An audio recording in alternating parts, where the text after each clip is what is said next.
Na primeira parte do curso, nós utilizamos o interferômetro de Mach-Zehnder para analisar o comportamento de objetos no regime clássico e no regime quântico.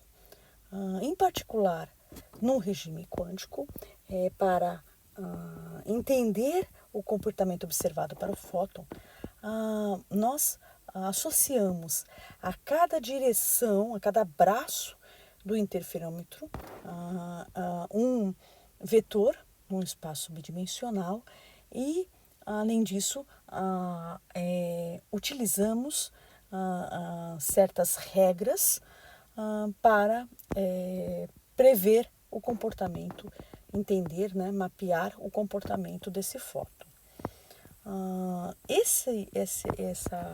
Dessa discussão, a primeira coisa que vem, né, é que o comportamento de objetos quânticos, ele indica um novo paradigma para o estudo da mecânica. Né? Então, a gente sai do paradigma da mecânica clássica e vai para o paradigma da mecânica quântica. E nesse paradigma da mecânica quântica, a noção dessa representação vetorial vai assumir um papel muito importante. Em particular, para a gente poder falar dos postulados da mecânica quântica, a gente tem que entender o conceito de espaço de Hilbert. E para entender esse conceito de espaço de Hilbert, a gente tem que revisitar, estudar alguns aspectos, né, de espaços vetoriais. E é isso que a gente vai fazer nesse segundo tópico do curso. Então, para entender o conceito de espaço vetorial, primeiro a gente vai falar do conceito de corpo. Então, a definição do conceito de corpo é um conjunto não vazio dotado de duas operações, a operação de soma e a operação de produto. Apesar da definição ser um tanto quanto abstrata, a gente está acostumado a trabalhar com exemplos simples do que seria um corpo. Então, por exemplo, o conjunto dos números reais é um exemplo de corpo, né? Ele tem um conjunto não vazio, é um conjunto não vazio, e ele tem as propriedades de soma, que são as que a gente está acostumada, a soma entre, né, a regra de soma entre dois números reais e a regra de produto entre dois números reais. Para você definir um corpo, você precisa pegar o conjunto não vazio e você precisa definir a regra. Eu vou aqui apresentar as propriedades que a regra de soma, a operação de soma e a operação, falando mais, né, o conceito apropriado, a operação de soma e a operação de produto tem que satisfazer. E essas operações, né, quando a gente definir o que a gente entende pela operação de soma e pela operação de produto para esse conjunto, né, não vazio, essas definições, né, têm que satisfazer as propriedades de comutatividade, associatividade, elemento neutro e elemento inverso. Então, quando a gente fala em particular do elemento neutro, a gente vai ter o elemento neutro pela soma e vai ter o elemento neutro pelo produto. O elemento inverso também vai estar associado. Então, por exemplo, pela soma, quando a gente pega um elemento e soma com o seu inverso, a gente quer, o resultado disso tem que dar o elemento neutro pela soma. E, analogamente, para a operação de produto. Então, entendendo o que significa o conceito de corpo, a gente está preparado para definir o conceito de espaço vetorial. Então, um espaço vetorial V sobre um corpo C é um conjunto de elementos chamados vetores e dotado de operações de soma e produto por um escalar. E esse escalar é um elemento do corpo. Então, veja, você define os elementos, os vetores são os elementos do espaço vetorial, mas eles são definidos sobre o corpo. E, né, os elementos do corpo, eles vão ser utilizados para definir o conceito de a operação de produto por um escalar. E é importante que essas operações todas, por exemplo, quando você pega dois vetores e realiza a operação de soma e obtém um terceiro vetor, é importante que esse terceiro vetor faça parte do espaço vetorial também, desse conjunto, né? E isso a gente diz que é a propriedade de fechamento. E a multiplicação por um escalar, seja como a gente define essa operação nesse espaço vetorial, ela também tem que satisfazer a propriedade de fechamento. A soma por o produto por um escalar tem que satisfazer as propriedades colocadas aqui na televisãozinha, né? Alfa e beta, nesse caso, são os escalares, e V é U e V são vetores, né? Então, alfa e beta fazem parte do corpo e U e V fazem parte do escalar. E U e V fazem parte do espaço vetorial.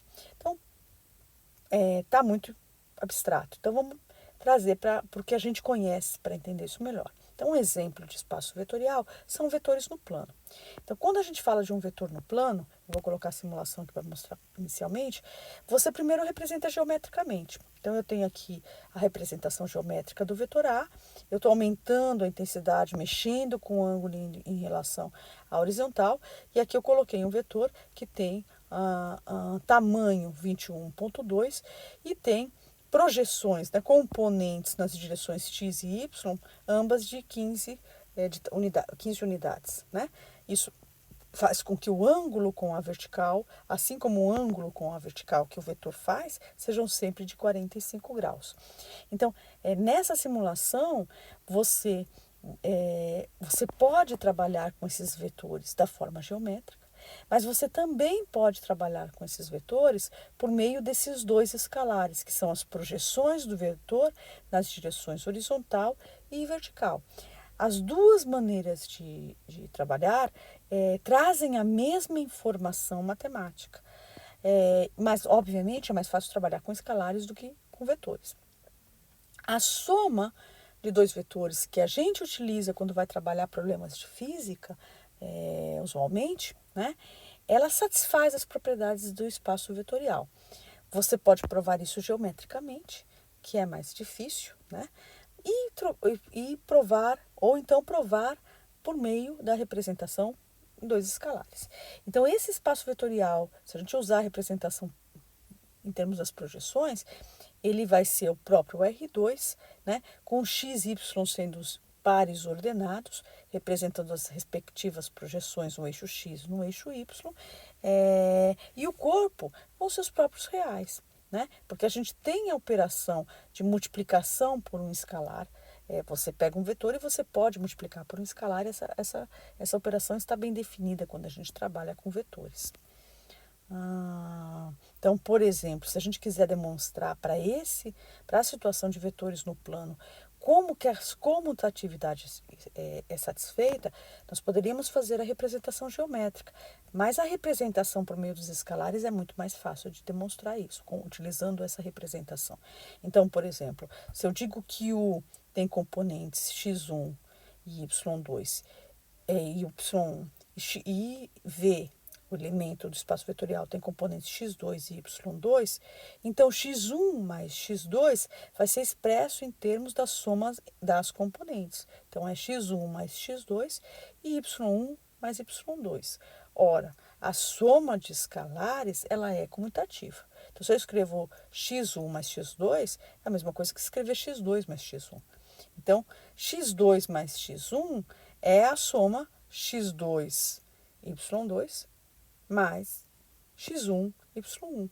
Portanto, a gente prova aqui que a propriedade de comutatividade é satisfeita de maneira praticamente trivial. A demonstração, né, que satisfaz é praticamente trivial quando a gente utiliza a representação por meio de dois escalares. Mas o importante que fica aí é que o espaço dos vetores, né, o conjunto dos vetores satisfazendo as propriedades de soma e produto por escalar da forma que a gente conhece, é um exemplo de espaço vetorial. Não é por acaso que a gente usa para poder entender o caso particular do fóton, né, dentro, no interferômetro de Mach-Zehnder, no regime quântico. Um outro exemplo, então, para a gente quebrar essa noção, mas então não tem nada de novo, né? A gente só está falando de vetores, né? Isso é uma maneira mais rebuscada de falar sobre vetores. Não, um outro exemplo de espaço vetorial as matrizes 2x2, né? nesse caso, os elementos do espaço vetorial são as matrizes. Então, A e B são elementos do meu espaço vetorial. Provar a comutatividade aqui, novamente, é trivial. Então, se eu pego aqui, eu coloquei valores específicos, né? Mas como a gente define soma de matrizes, que é pegar cada elemento, né? O elemento linha 1, coluna 1, somar com o elemento linha 1, coluna 1 de todas as matrizes que estão envolvidas na soma, ele é comutativo pelo mesmo argumento que os vetores eram, né? Por quê? Porque na soma de escalares ocorre a comutatividade. Então, eu não demonstro isso até o final, mas a ideia é a mesma ideia de como a gente demonstrou no caso de vetores. O livro de mecânica quântica, né, tem as referências bibliográficas dessa parte.